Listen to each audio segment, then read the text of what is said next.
Livro de 1 Coríntios, o capítulo é o 15. Nós vamos diluir-se nesse texto, mas como eu disse no início da nossa palavra do culto, hoje é um domingo de Páscoa e hoje nós celebramos ou a Páscoa do chocolate, ou a Páscoa mosaica, ou a Páscoa cristã. Qual das Páscoas você celebra?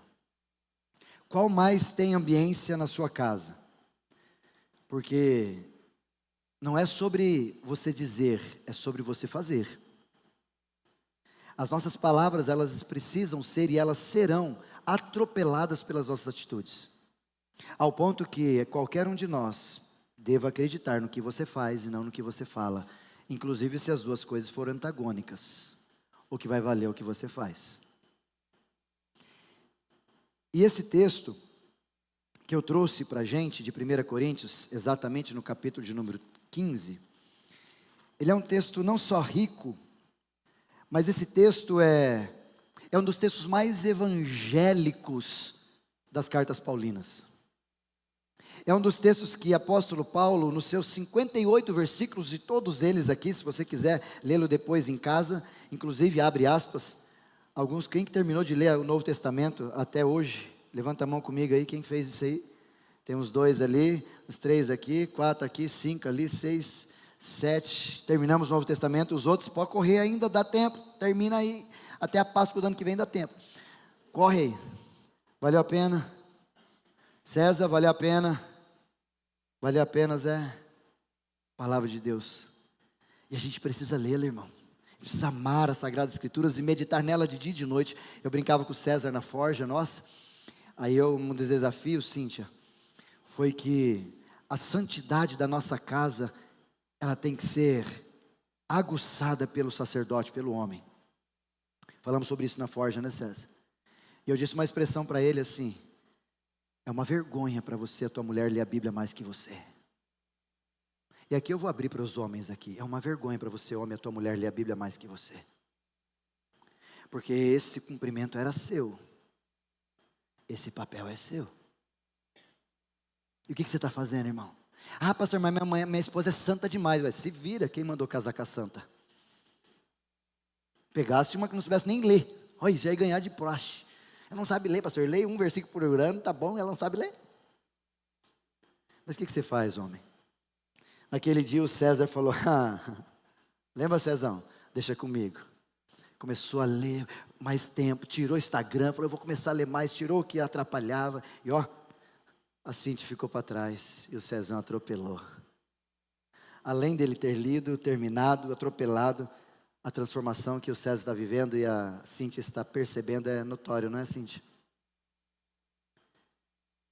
Porque o próprio Jesus disse para nós que nós estamos sendo corrompidos ou destruídos porque nos falta conhecimento da palavra. E quando a gente vai lendo os evangelhos, lendo as Sagradas Escrituras, elas vão nos alimentando, a nossa fé vai se fortalecendo, a gente vai se tornando pessoas diferenciadas. E quando eu olho para esse texto, de 1 Coríntios capítulo 15, em todos esses versículos que eu disse, ele vai responder um pouquinho para nós a despeito de uma das maiores angústias da sociedade. Um dos maiores medos que a sociedade tem. Se eu perguntasse para você qual que é o maior inimigo do ser humano, o que você responderia? Talvez alguns de nós diriam, pastor, talvez é a miséria nesse mundo que a gente está vivendo. Ou talvez mesmo possa ser a violência, a corrupção no nosso país. Tudo isso são inimigos do ser humano, ou até mesmo a doença. Ou até mesmo o próprio maligno, nós que somos cristãos, talvez pensávamos assim que o maligno é o maior inimigo da humanidade. Mas olhando para o texto de 1 Coríntios capítulo 15, o que está por trás de toda essa inimizade é a morte. A morte cala risadas. A morte interrompe alguns abraços intencionais. A morte separa famílias. A morte transforma festas em velórios. A morte transforma planos em lembranças. E talvez você já tenha vivido isso, não é verdade? Inclusive nessa época de Páscoa, uma mesa cheia no almoço de domingo, barulho da família e de repente você olha para o lado e tem uma cadeira vazia, que era ocupado por alguém que contava histórias e fazia a gente sorrir. A casa é a mesma, a mesa é a mesma, a data é a mesma, mas falta alguém naquela mesa. A morte nos ceifou. E essa ausência silenciosa é a marca da morte. E a Bíblia não esconde no texto de 1 Coríntios capítulo 15, que o último inimigo a ser vencido, exatamente no versículo 26, deixa nele para mim por favor, Gui. O último inimigo a ser destruído era a morte. Para dizer para nós que nós podemos enfrentar todos os tipos de inimigos, mas para esse nos parecia, olhando para os relatos bíblicos, que a gente não ia conseguir nunca, e não conseguiremos. Por isso que quando a gente orou pela lista de salvação, essas pessoas estão tentando sobreviver para que vençam aquilo que chamam de morte no conflito, mas elas nunca vão conseguir. Mas ao mesmo tempo que esse capítulo de número 15 revela para nós algo extraordinário, houve um dia na história em que a própria morte foi ferida pela morte. E é hoje. Quando a gente celebra a Páscoa, é o dia em que a morte perdeu o seu trono. É o dia em que a vida começou a reinar de verdade. E o nome desse dia chama-se Páscoa Cristã. Por isso que o domingo da ressurreição é o dia, como nós vimos no primeiro vídeo, onde Jesus saiu do túmulo. E com ele saiu uma nova história para cada um de nós vivemos. Ele não ficou ali, pelo contrário, hoje, à luz desse texto de 1 Coríntios capítulo 15, eu quero falar com você sobre o dia em que a morte morreu. O dia em que a morte morreu, isso chama-se Páscoa. E eu quero trazer alguns desafios práticos para você nessa manhã. Primeiro é falar sobre a morte da morte. Como que Cristo fez isso? Cristo eliminou, venceu, aniquilou a nossa maior inimiga. E quando a gente lê o texto, versículo 20, por favor, Gui, coloca para a gente. O versículo 20. Contudo, de fato, Cristo ressuscitou dentre os mortos, sendo Ele a primícia entre todos aqueles que dormem. Porque visto, versículo seguinte, até o 22, Gui, visto que a morte veio por um homem, também a ressurreição dos mortos veio por meio de um homem. Versículo 22, Gui.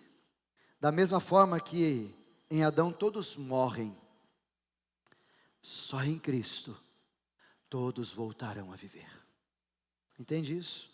Dá para dizer um amém sobre isso? Amém? Só em Cristo todos voltarão a viver. E quando eu olho para esses textos todos, lá no versículo 26, onde o inimigo foi tragado, ou o último inimigo foi destruído, que é a morte, lá no versículo 54, que coloca para mim todo o texto, nós vamos andar bastante no capítulo 15, quando porém o que é corruptível se revestir de incorruptibilidade, e o que é mortal de imortalidade, então se cumprirá a palavra que está escrito, a morte foi tragada pela vitória. Talvez em outra tradução está dizendo, a morte perdeu para Jesus. Versículo 55, Gui, por favor.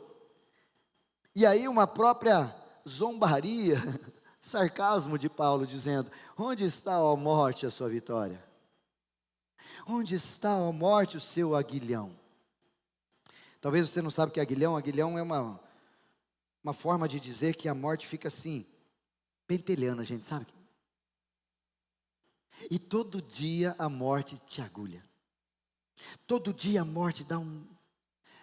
Quando você está no trânsito, de repente você sofre uma libertação de Deus, quando o carro roda, cadê o Ítalo aqui? E aquela loucura acontece. A morte fez assim, tim, tim. Quando você vai num médico, e o médico chega para você, vamos fazer uns exames, uma bateria de exame, arranca aquele tubo de sangue. Ai, Jesus, tim, tim. A morte agulhando a gente. Quando você recebe uma ligação no meio da madrugada, de gente que está distante da gente, fala, ixi, fulano está ligando. Tim, tim, a morte. Ela sempre estará fazendo isso com a gente, porque é serviço dela. E quando a gente olha para essa expressão de que a morte, ela de fato é uma inimiga real para nós, e a gente precisa enfrentá-la do jeito que ela é. Até porque a Bíblia nunca chama a morte de amiga, sempre chama a morte de inimiga, e ela entrou no mundo por causa do pecado, o resultado do pecado, porque todos pecaram e carecem da glória de Deus. E por causa do preço do pecado, a morte veio a todos nós. Por isso que cada hospital, cada cemitério, cada caixão é uma lembrança viva do que o pecado fez com a gente. Talvez por isso que Salomão, antecipando tudo isso, tenha dito que é melhor estar numa casa onde há luto do que numa casa onde há festa. E a morte, ela é universal. Ninguém escapa. Pastores morrem. Eu morrerei. Você vai morrer, eu vou fazer seu velório provavelmente. Misericórdia, pastor. Então, você vai ficar aí, fica aí. A morte também, ela é democrática. Ela pega pobre, pega rico. Ela pega gente culta, ela pega gente simples. Ela pega gente que crê, ela pega gente que não crê. Essa é a morte. E ela também é implacável. Não adianta negociar. Não adianta dar carteirada. Ó, o senhor sabe quem sou eu? Esse negócio de premonição, de filme que a gente assiste na televisão, não funciona na vida real. Por isso, imagina um exército invencível, incrível, que por séculos venceu todas as batalhas. Cada vez que esse exército entrava em campo, era a vitória certa, e essa história, esse é o histórico da nossa morte. Desde Adão, ela vem vencendo todas as batalhas que ela travava. De vez em quando, algumas batalhas eram interrompidas por um xarope de Deus, por um homem de Deus que aparecia e me enchia, mas depois eu matava, como Lázaro, como outros personagens. 2 me safaram, Elias e Enoque, mas eu peguei todo mundo dessa humanidade. Até que um dia entra em campo um homem diferente. Ele entra aparentemente fraco, crucificado, sangrando, e a morte faz o que sempre fez, o derruba. Ele morre, sexta-feira. Ele é sepultado, sexta-feira, 5 horas da tarde. E sexta-feira a morte comemora. E no sábado a morte se sentia segura, dizendo, mais um para minha lista. Mas no domingo de manhã, pela primeira vez na história da humanidade, um morto se levanta para nunca mais morrer. Aleluia. A morte enfrenta o adversário que ele nunca conheceu. E a morte enfrenta um adversário que ela não consegue segurar, e ela tenta, mas de todas as formas ela é vencida. Por isso a morte é uma inimiga. Mas a cruz pareceu derrota. Mas a ressurreição revelou o verdadeiro derrotado depois de 3 dias. Talvez aqui fique a frase muito clara, que a gente só conhece as pessoas a partir do tempo que estamos com ela. Quer conhecer alguém? Dê tempo. Dê tempo num lugar, dê tempo na separação, dê tempo naquilo, dê tempo lá. Dê tempo. Porque o tempo deixa todos os segredos visíveis. E na sexta-feira parece que Jesus perdeu, porque ele estava pregado numa cruz. Na sexta-feira parece que Jesus, por ter sido tão humilhado, cuspido nele, abandonado, ele perdeu, Jesus já era, acabou. E os discípulos inclusive pensaram assim. Inclusive depois da morte de Jesus, alguns discípulos abandonaram, alguns foram para as suas cidades, voltaram para os seus entornos, mas não sabiam, ou se esqueciam, que no domingo revelava que de fato perdeu não foi Jesus, mas foi a morte. Ele colocou Jesus no túmulo, mas a morte não conseguiu manter Jesus naquele túmulo.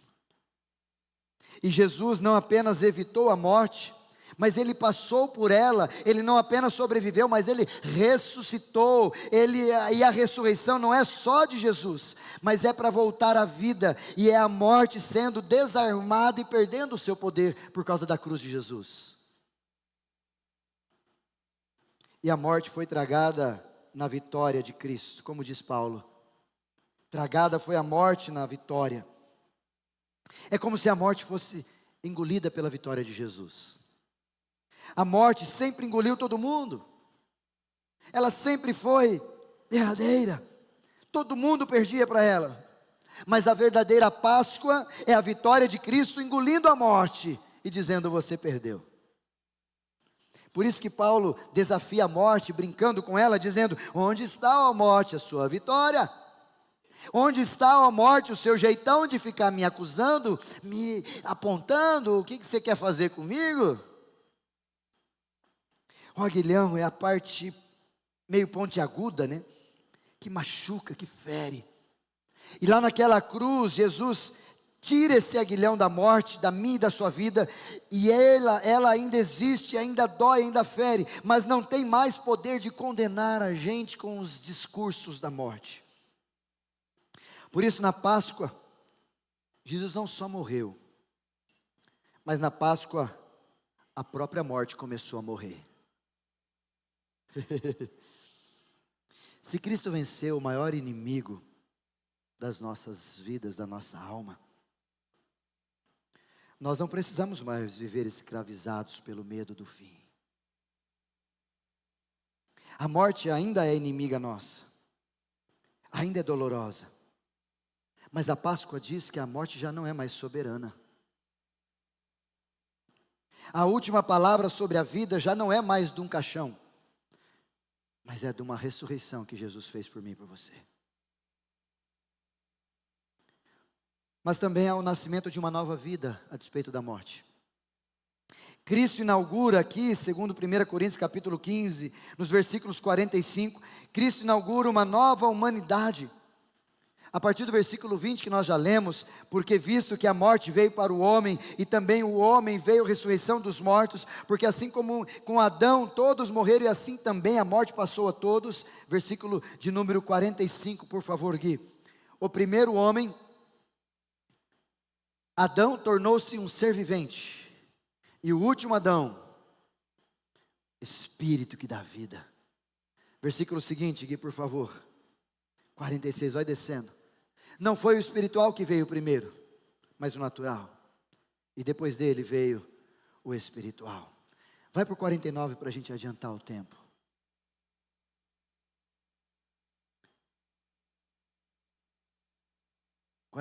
Isso. Como tivemos a imagem do homem terreno, assim também teremos a imagem do homem celestial. O que Paulo está construindo aqui, nesse trecho específico do capítulo 15, é que em Adão, e a gente precisa entender sempre claro isso, em Adão todos morrem, e Paulo coloca muito claro: Adão tem a natureza caída, pecaminosa, a morte vem, a separação de Deus veio por causa de Adão, e nós sabemos disso. Mas em Cristo vem perdão, em Cristo vem vida, em Cristo vem reconciliação, em Cristo vem uma nova criação a partir do ressurreto, que é o Cristo Jesus. Se porventura em Adão todos morrem, isto mostra a seriedade do pecado com que eu e você devemos olhar. Mas não é só um deslize moral, não, é pecado. Não é só um estado diferenciado, não, é separação de Deus. E se você ainda não se rendeu a Jesus, você continua sendo uma criatura de Deus que vive pecando e sem opção nenhuma. Mas Cristo é o último Adão e o novo começo, diz o texto também. E quando Paulo chama Jesus de último Adão, ele está dizendo as seguintes expressões. Por exemplo, Deus está começando uma nova humanidade em Cristo, a partir da ressurreição. A ressurreição é o primeiro capítulo de uma nova criação restaurada. É como se de repente a gente pensasse num livro que foi manchado de tinta logo no primeiro capítulo, e de repente esse livro, essa mancha começou a passar para todas as páginas, ficaram borradas e borradas. Esse é o Adão, o primeiro capítulo, manchando a história de todas as outras páginas. Mas Em Cristo, Deus fecha o livro e abre outro livro. E esse novo livro em Cristo começa com uma página limpa, uma nova história, uma nova origem, um novo destino, uma nova forma de ser. E a ressurreição de Jesus é a primeira página da nova história de quem se rende a Ele. Por isso que a Páscoa é o ano zero da nossa criação. Páscoa é que quando Jesus ressuscita, Ele não apenas traz um milagre isolado, mas é um sinal para o mundo ver, e todos viram o que aconteceu, até porque alguns ali tentaram fazer narrativas equivocadas sobre Jesus, e até hoje falam sobre isso, procurando o corpo dele, ou falando que os discípulos dele o roubaram durante a madrugada, enfim. Inclusive o apóstolo Paulo, aqui no meio do capítulo 15, ele vai dizer que Jesus apareceu para tantos, para isso, para aquilo, e até hoje, tantas pessoas viram Jesus. O corpo de Jesus ressuscitado é o corpo real e glorificado. Ele é chamado de primícias, no versículo 20, o primeiro fruto dessa colheita enorme que viria. E assim como as primícias indicam que vem mais fruto pela frente, a ressurreição de Cristo está dizendo para nós que viriam outros que ressuscitariam com Ele. E esses outros sou eu e você, segundo o apóstolo Paulo. Em outras palavras, agora você ainda sente o peso do corpo terreno, é verdade. A gente ainda se cansa. A gente ainda tem dor. Alguns queridos que estão aqui com a gente desde quinta-feira estão reclamando de dor. Pastor, que dor no meu pé. Irmão, você não tem a idade do pastor, nem a qualidade. Você não aguenta mesmo, não tenta acompanhar na pegada que você não vai. Né, Didi? Galera que é aí no vácuo, não vai. O corpo ainda cansa. O envelhecimento ainda chega para a gente. Não chega para o Naor, mas chega para todos nós. Né, Naor? Não chega para o Naorzinho. Ó, ai que benção.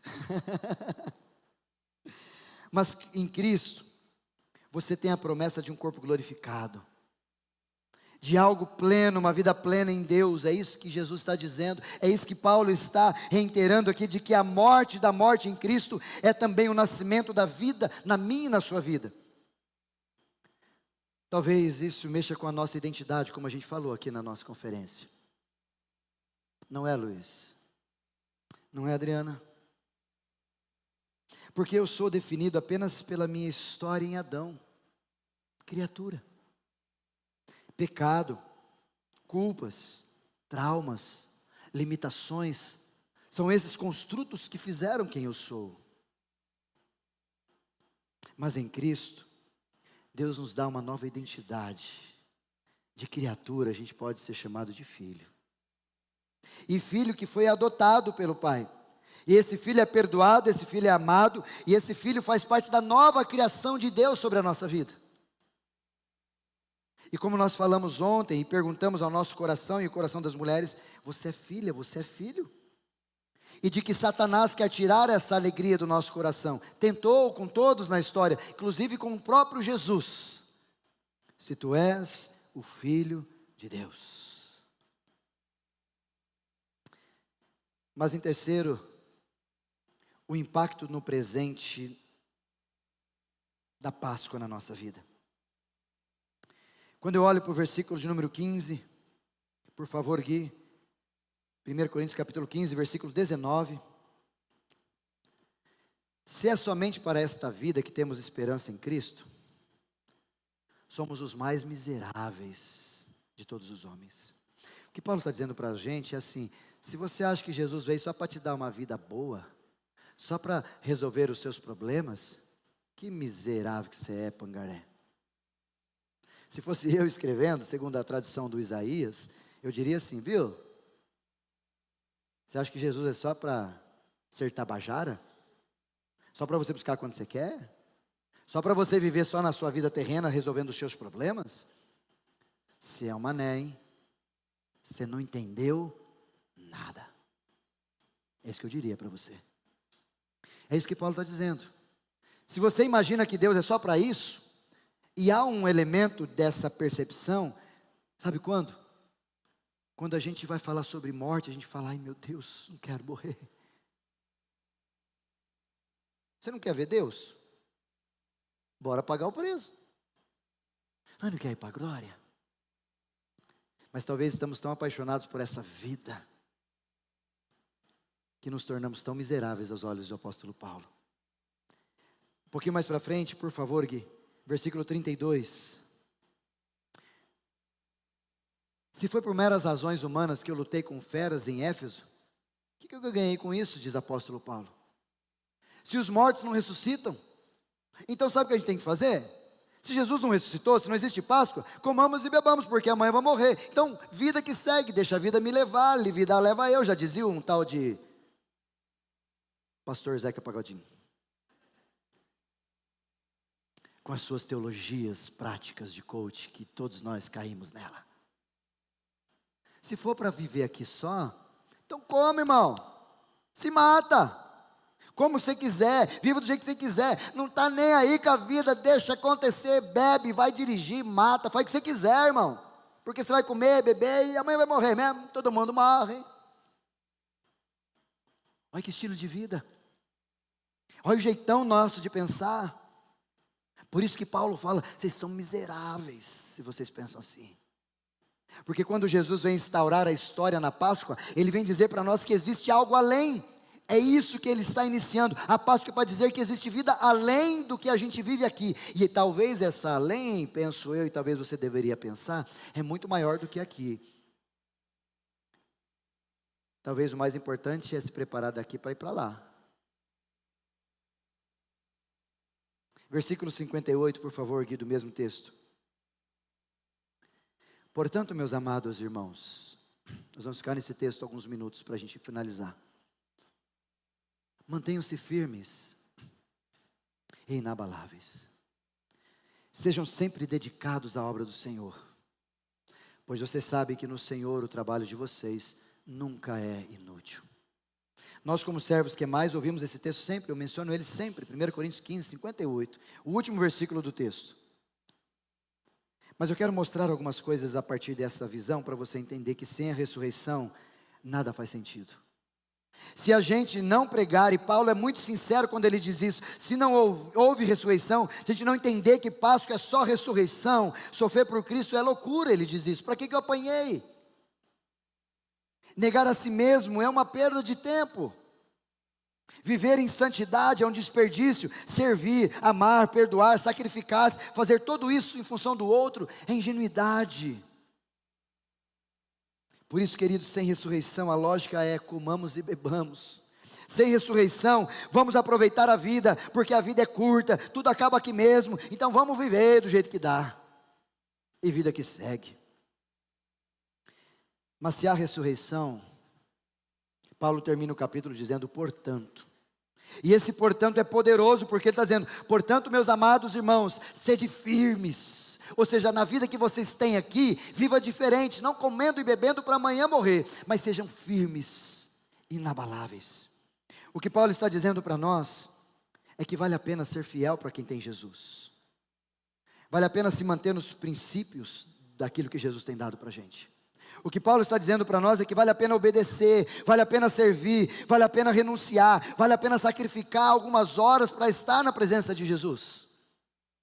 Porque não tem preço fazer isso. Vale a pena. Nada, absolutamente nada do que é feito no Senhor, segundo o apóstolo Paulo, é inútil.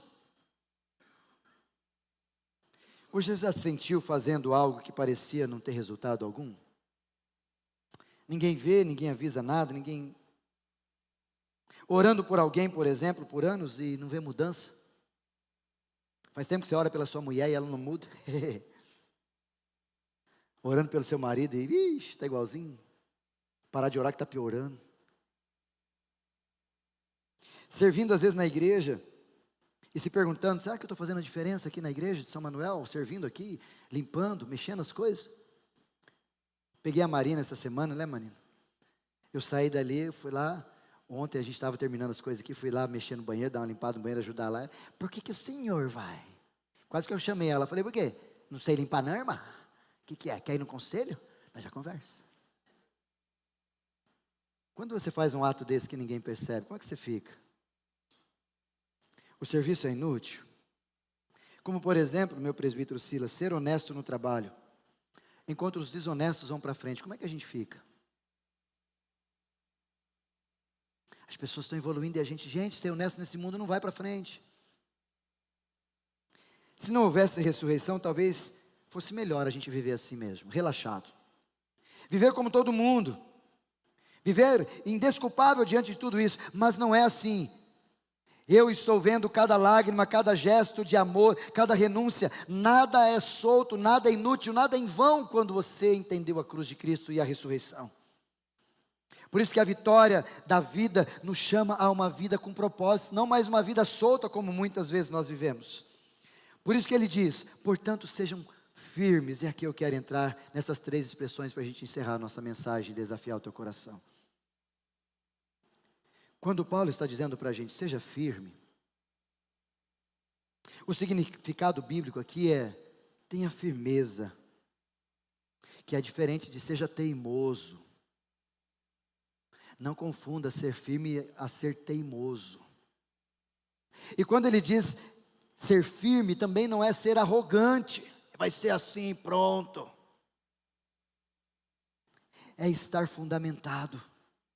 É estar estabelecido na verdade, é ser inabalável naquilo que tu crês. Eu brinco com algumas pessoas, inclusive a minha querida seminarista Fernanda, que anda com a gente sempre, e toda terça-feira nós temos reunião pastoral aqui, para a gente alinhar as coisas, enfim, a semana, e ela fala, pastor, às vezes o pessoal não, eu falo, pessoal, vai lá falar com o pastor, mas eles têm medo. Sabe por que alguns de vocês têm medo de conversar comigo? Porque os argumentos de vocês são muito fracos para trocar uma ideia de verdade profunda sobre a Bíblia. Não estou me fazendo maior que você, só estou dizendo para você, bora conversar. Bora trocar uma ideia. Isso não é arrogância, isso é firmeza. Eu sei em quem tenho crido e eu sei que Ele é poderoso. Você também tem essa firmeza? É como discutir psicologia com a minha esposa. Não vou. Só digo que ela é linda, maravilhosa. E está certa sempre. Cadê meu anjo? Ah, está ali.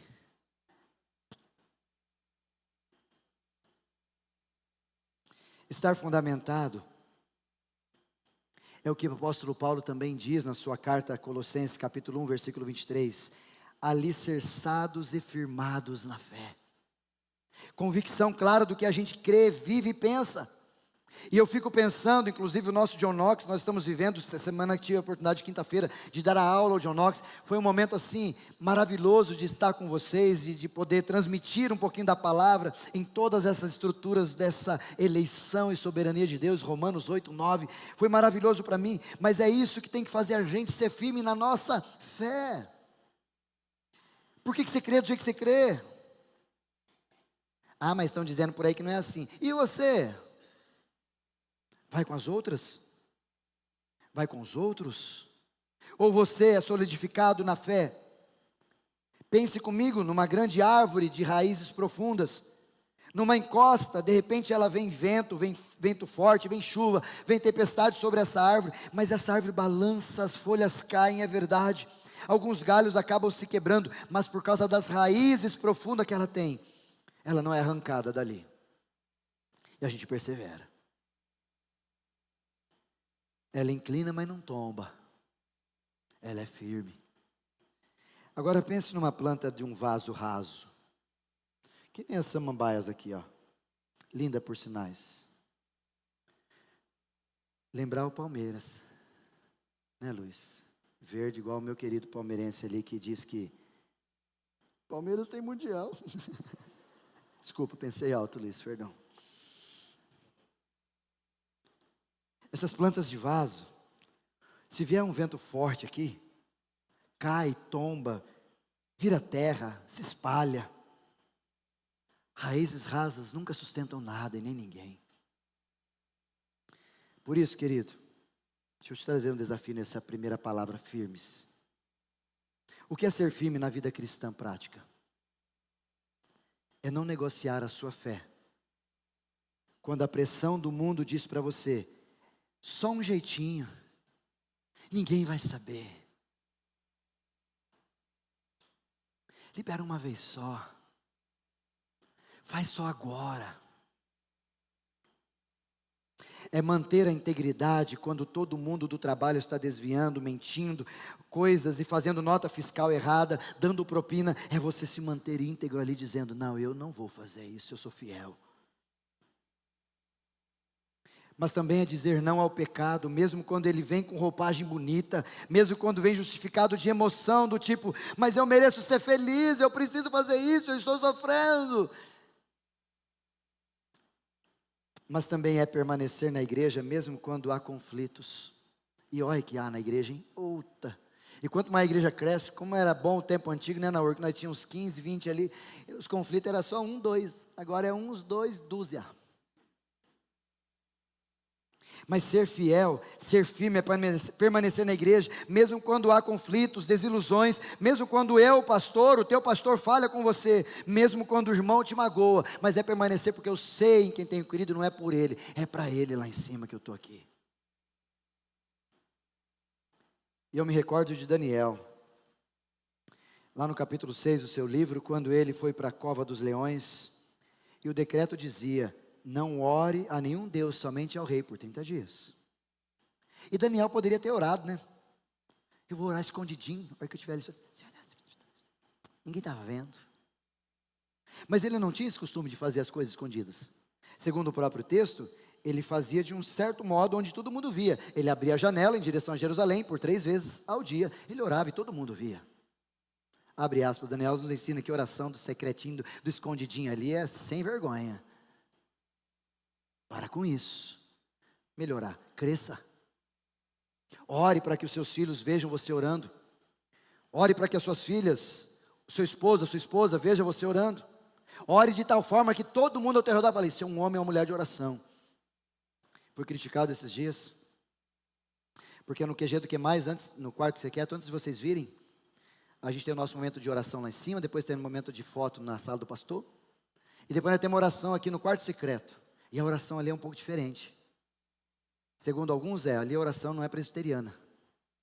Porque tem uns tontos que falam que o presbiteriano ora de um jeito e outro já de outro jeito. Para, irmão. Vai um dia orar com nós lá que você vai ver o fogo cair no céu ali. Mas não chega meio estranho não, que senão você cai ali. Aí libera ali.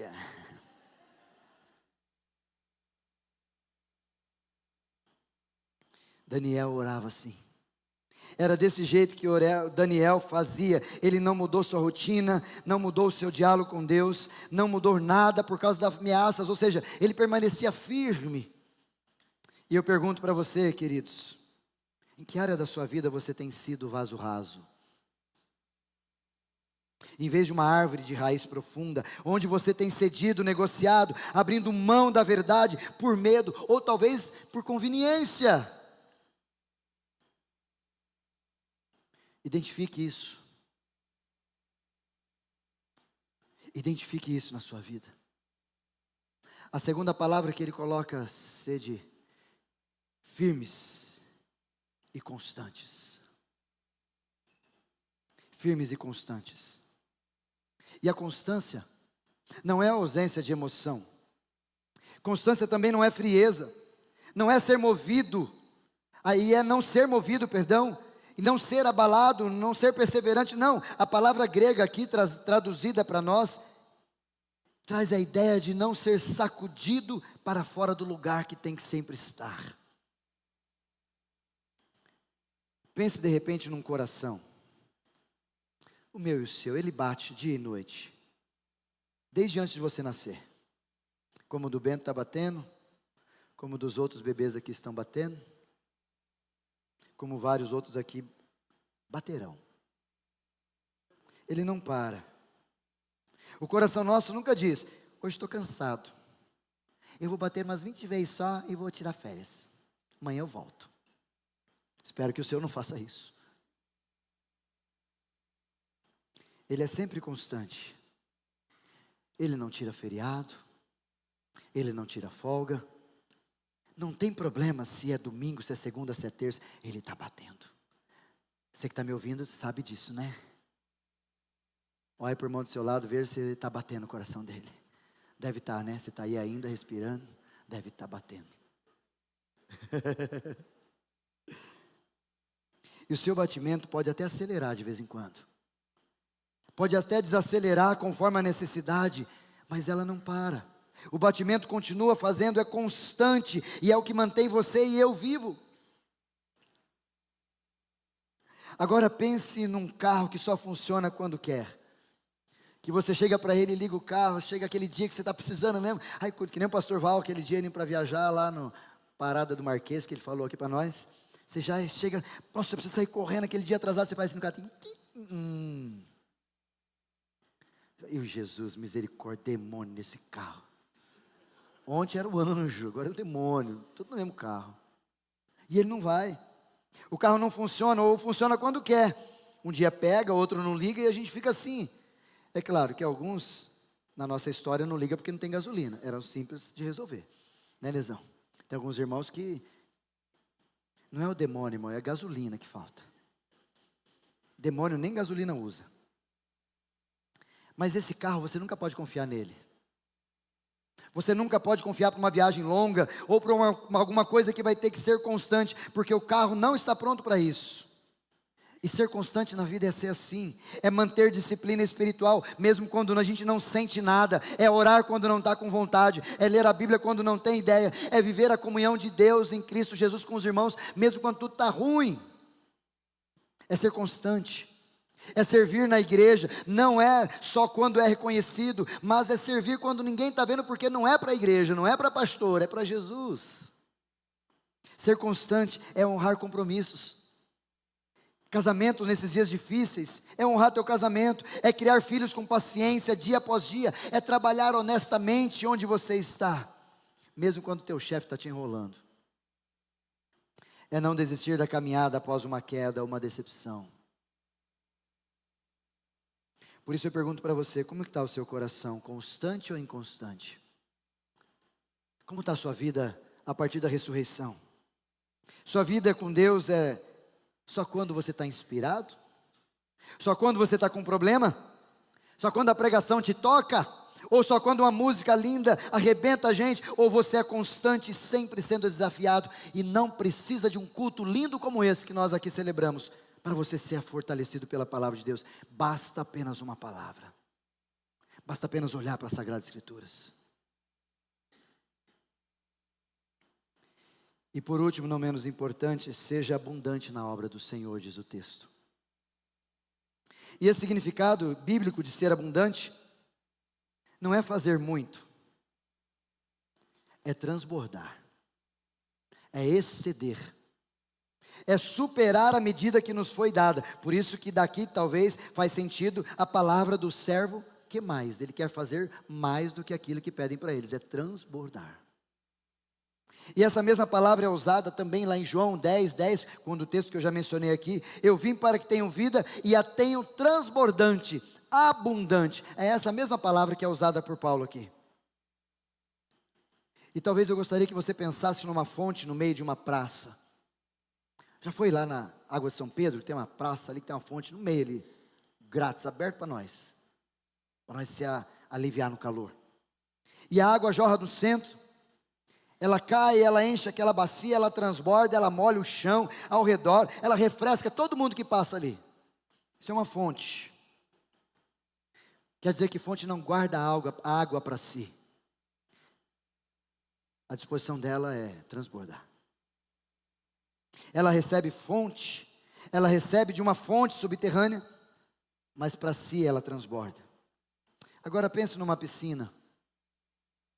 A água, ela fica parada, ela fica estagnada, ela só serve para quem entra nela. E se transbordar é problema. Está tirando a água da piscina, a água é cara, filho, para de pular desse jeito, não é assim? Porque a piscina é feita para reter e não para transbordar. E ser abundante em Cristo, na obra do Senhor, é servir não por obrigação, mas por transbordamento. Ou seja, eu faço porque Deus já fez comigo, eu entendo isso. Não é, eu tenho que ir numa reunião. Não é, eu tenho que fazer isso. Não, irmão, é o que eu posso ajudar, onde eu posso fazer, como eu posso fazer. Essa é a nova vida que Jesus dá a partir da ressurreição. É ser generoso quando, às vezes até mesmo dói no bolso, mas alegra o coração. Essa semana algumas pessoas me ajudaram nisso. A gente jantando, almoçando em algum lugar. Não, deixa comigo, pastor. E alguns vai e paga escondido. Né, seus pangaré? Mas essa semana eu paguei escondido também. Só pode descontar. Paguei mesmo. Chegou lá no caixa com a cara de taxa. Pagaram? Pagaram? Paguei. Isso é não só dar dízimo, irmão. Não é só dar oferta, não é sobre isso. Mas é você ver alguém necessitado, alguém que Deus coloca no teu coração e fala, eu vou fazer. É isso que Paulo está dizendo. É usar os nossos dons, nossos talentos, não para autopromoção, mas para edificar a igreja e as pessoas que estão perto da gente. É ver necessidade e agir, mesmo quando não é sua responsabilidade oficial, mesmo em meio à igreja. Por exemplo, lavar pratos depois do culto, como a gente fez ontem. Visitar um enfermo, ligar para quem sumiu, orar para aquela pessoa que ninguém lembra. Isso é compromisso meu e seu. E a pergunta que eu lhe faço para a gente encerrar a nossa mensagem. Sua vida cristã é uma fonte ou é uma piscina? Você transborda ou você só retém? Por isso eu quero deixar alguns desafios práticos para nós pensarmos. Porque Cristo ressuscitou, eu posso ser firme com minhas razões, com minhas raízes, porque estou alicerçado na rocha, que é Jesus. Porque Cristo ressuscitou, eu posso ser constante, pois minha perseverança não depende das circunstâncias nem de mim mesmo, mas depende da fidelidade de Deus e a minha resposta ao amor dEle. Porque Cristo ressuscitou, eu posso ser abundante, mesmo no serviço, não esforço vazio ou qualquer outra coisa, mas é transbordando de uma vida que Deus me deu, sabendo que tudo aquilo que eu faço no Senhor não é vão. Por isso, para você ouvir, refletir e agir, deixa eu deixar os desafios para você. Primeiro desafio: enfrente o medo da morte com fé na ressurreição de Cristo, irmão. Talvez você vive com medo da morte, você que veio nessa manhã. Medo de adoecer, medo de perder alguém, medo de envelhecer, medo do amanhã. Essa inimiga parece estar sempre à sombra e ela nunca vai sair. Mas hoje, à luz da Páscoa, Deus te convida a olhar para a cruz e para o túmulo vazio. E lembrar, quem você procura não está aí. Porque não é sobre os mortos que Ele vive. Ele ressuscitou. Por isso, se eu puder te dar um desafio, entregue o seu medo nas mãos de Deus. Se renda a Jesus e permita que Jesus possa fazer a declaração sobre ti. Ó morte, não tem mais a última palavra sobre a sua vida. Fique em paz, mesmo que ela pareça estar perto de você. Se você tem vivido escravizado pelo medo da morte, hoje eu convido você a colocar-se diante do Senhor. E talvez dizer para Ele, Senhor, me ajude com esse medo. O apóstolo João vai dizer para nós que o amor de Deus lança fora todo o medo. Viver hoje como parte da nova humanidade de Cristo é o segundo desafio que eu te faço. Já que em Adão todos nós morremos em Cristo, todos agora seremos vivificados. Talvez alguém aqui esteja hoje vivendo como se fosse apenas filho de Adão, como muitas mulheres e homens passaram pela conferência sabendo disso. E ser filho de Adão é talvez característica de alguém que vive pecando, pecados antigos, pecados corriqueiros, de costume. Talvez você fique carregando a culpa como Adão carregava. Talvez você ainda é definido pelo teu passado, como Adão também o era, achando que é assim mesmo, e beleza. Eu desafio você a transferir-se de Adão. Saia do primeiro Adão e vá para o segundo, que é o Cristo. Deixe a Páscoa marcar um novo começo, um novo nascimento na sua história. Para quem ainda não se converteu, para quem ainda não se rendeu a Jesus, hoje é o dia de entregar a vida a Jesus e deixar de ser criatura para se tornar filho de Deus. Páscoa é um desafio ao recomeço. Hoje é dia de deixar para trás o estilo de vida de Adão. O pecado acariciado, gostado. Aquela vida dupla e incrédula que a gente vive aqui, outra coisa lá fora. É assumir pela fé a identidade de quem pertence a uma nova criação, uma nova criatura, um novo momento de vida que a Páscoa nos instaura. E terceiro e último, servir ao Senhor com firmeza, constância e abundância. Desafio você, querido, em que área da sua vida você mais precisa ser firme que você está sendo volúvel? Em que área você tem tido inconstâncias na sua fé? Em que área eu e você temos sido econômicos na obra do Senhor? Quando Deus chama para a gente ser transbordante e a gente não é. Por favor, não viva mais o cristianismo do mínimo esforço.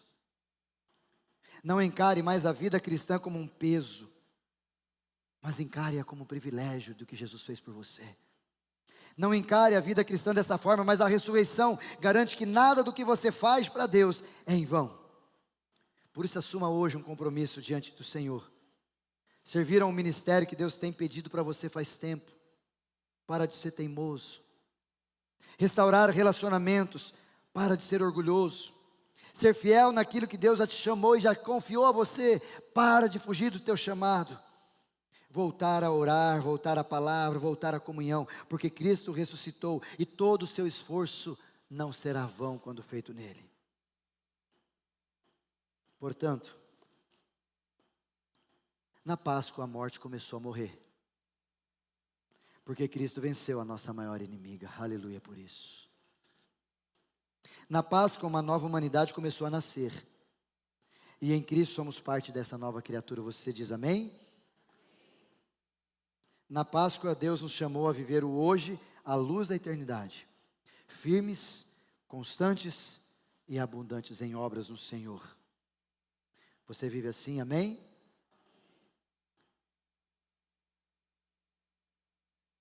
Feche teus olhos. Quero te convidar a fazer essa auto-reflexão.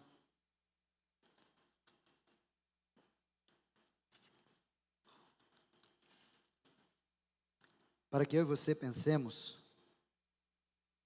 a despeito do que a morte de Jesus e a sua ressurreição fez comigo e com você. Que nós somos diante dessa demanda.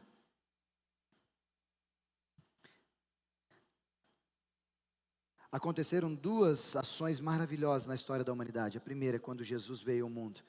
Ele dividiu a humanidade em antes de Cristo e depois de Cristo. Aleluia por isso. Mas a segunda é quando alguns que se encontraram com Jesus, como diz o evangelista João, dizendo: aqueles que creram em Cristo Jesus, deu-lhes o poder de serem feitos filhos, ou seja, esses nasceram de novo. E tudo isso se dá por causa da cruz de Jesus, por causa da ressurreição do Cristo. E a pergunta que eu te faço para autorreflexão é: em que tempo dessa história você está? A cruz de Cristo faz algo com você a partir de você? A cruz de Cristo desenvolve situações abençoadas e abençoadoras? A cruz de Cristo faz com que você seja incomodado, constrangido, a cada dia, a cada novo dia, a cada amanhecer? Porque a cruz de Cristo é a exemplificação clara da misericórdia de Deus, que é a causa de não sermos consumidos, e que elas se renovam todas as manhãs.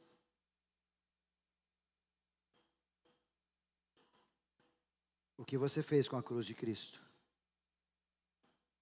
O que você faz com a ressurreição? Pai, tenha misericórdia de nós, Senhor. Tenha misericórdia de nós, Senhor. Que a tua igreja aqui não fale sobre Páscoa de forma simplória, muito menos de forma a ser sacrilégio. Que dos lábios dos teus servos aqui a Páscoa seja a realidade de uma nova história que o Senhor inaugurou, vencendo a morte e trazendo-nos vida. Que assim a nossa história seja reescrita. Que assim a nossa caminhada, que ainda nos resta aqui na humanidade, seja diferenciada. Para que lá, na eternidade, o nosso nome esteja escrito no livro da vida. Obrigado, Senhor, pelo teu cuidado. Obrigado por nos dar esse privilégio de voltar à tua casa e celebrar a Páscoa verdadeira, a Páscoa cristã. Assim nós fazemos diante do Cordeiro, diante do cálice da nova aliança, diante do pão, do corpo de Cristo que é dado por nós. Que essa Páscoa seja real e verdadeira sobre nós e a partir de nós. Em nome do Cordeiro Pascal nós oramos. Amém, Pai. Amém. Tem um vídeo das crianças? Coloca aí pra gente, por favor.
Não deu certo o vídeo?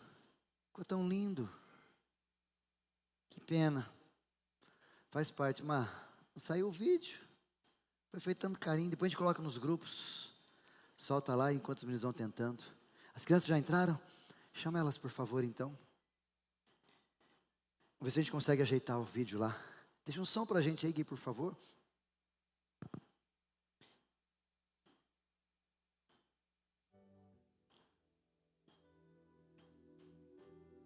Você que é visitante e nunca veio celebrar a ceia com a gente celebra a ceia um pouco diferente. Falei até para o meu pastor Luiz ali.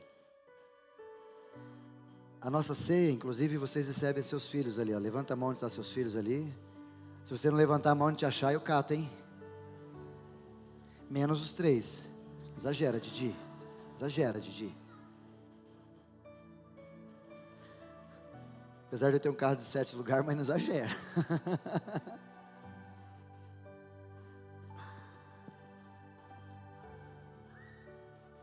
Lá naquele canto. Você viu, até as crianças sabem de onde a gente vem, né?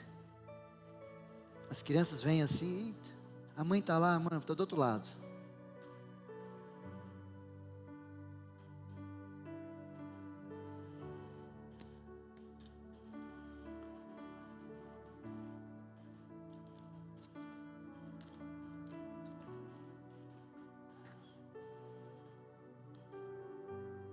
Uma benção que nós temos agora na igreja, organizadinho, talvez você fale, pastor, é verdade? É verdade.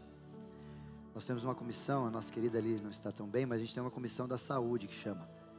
Que as líderes é a Sara e a Letícia, 2 enfermeiras da igreja. Então quando acontece uma coisa, elas estão lá. Quando é espiritual, né, corre lá, né, Mi? Quando é de saúde física, né, corre lá. Aí quando é desse jeito, as irmãs correm lá. Todo mundo cuidando. Você cuida de tanta gente lá fora, por que não pode cuidar de gente aqui dentro? Foi a pergunta que eu fiz para a Sara, ela olhou para mim assim. Aquelas caretas dela, né? Mas aceitou, tá aí, ó. Saiu. Tem a comissão de segurança também, que está meu querido, cadê o Ítalo? O Ricardo. Olha o tamanho do bombeiro lá no fundo. Olha o tamanho de segurança. Isso sim é falar sobre segurança. Departamentos da igreja que nos auxiliam para que a gente viva bem aqui. Como eu estava dizendo, você que é visitante, a mesa não é da igreja presbiteriana independente. Essa mesa é de Jesus. Não é por causa da denominação que você faz parte, que às vezes pode, não pode. Aqui nós convidamos a todos que já se renderam a Jesus, inclusive nessa palavra que nós falamos nessa manhã. Se você entregou a sua vida a Jesus, se você entende que Ele morreu, mas que ressuscitou, você é convidado a vir à mesa. Jesus te convida, venha à minha mesa. Mas ao vir, a gente vem com um grupo daqui, o sacerdote do lar, o homem, se você estiver com a sua família toda, pega o pão, pega o cálice, entrega para os seus familiares e volta para o seu lugar, a gente vai tomar todo mundo junto. O pegar é familiar, mas o tomar é coletivo. O apropriar-se de Deus é individual. É de um jeito bem tranquilo que a gente vai fazer, talvez no quarto secreto. Mas o transbordar é no coletivo. Tanto que Jesus, Paulo melhor, vai dizer isso para nós, na sua carta em Efésios, quando ele diz assim, enchei-vos do Espírito. Ele não fala sobre encher sozinho, ele fala sobre encher-nos. Enchei-vos. Por isso nós tomamos a ceia juntos. Senhor, obrigado, Pai. Obrigado por esses dias, por tudo isso que temos vivido, experimentado aqui, que o Senhor tem proporcionado a cada um de nós. Aleluia, Senhor. Somos gratos pelo Teu mover, pela atuação em nossas mentes e corações. E a cada dia, Senhor, eu tenho visto, Senhor, não só na minha vida, mas na vida dos meus irmãos, ó Pai, o quanto o Senhor tem se manifestado, o quanto o Senhor Aleluia. tem trabalhado. Obrigado, Jesus. E é exatamente isto, Senhor, é exatamente desta forma que nós te agradecemos nesta manhã, porque o Senhor ressuscitou e nada, Senhor, nada mais é impossível. O Senhor pode transformar as nossas vidas, o Senhor pode transformar os nossos processos. Então, Pai, nós clamamos nesta manhã a Ti, Senhor. Aleluia. Obrigado, Pai. Obrigado, Senhor, por este amor, por esta misericórdia que o Senhor tem derramado sobre cada um, Pai. Somos gratos a Ti, não só pelo que o Senhor fez até o momento, mas por tudo aquilo, Pai, que temos adiante de nós, que o Senhor continuará fazendo, Senhor. Aleluia. Obrigado, Jesus, por este amor tão grandioso que o Senhor tem derramado por cada um de nós aqui, Pai. Amém. Amém. Receber a bênção, queridos. Que a graça de Cristo Jesus, aquele que morreu na cruz por você e por mim, e Ele crê que não foi em vão, tudo que Ele fez foi útil, e fez por amor a mim e a você, te abençoe.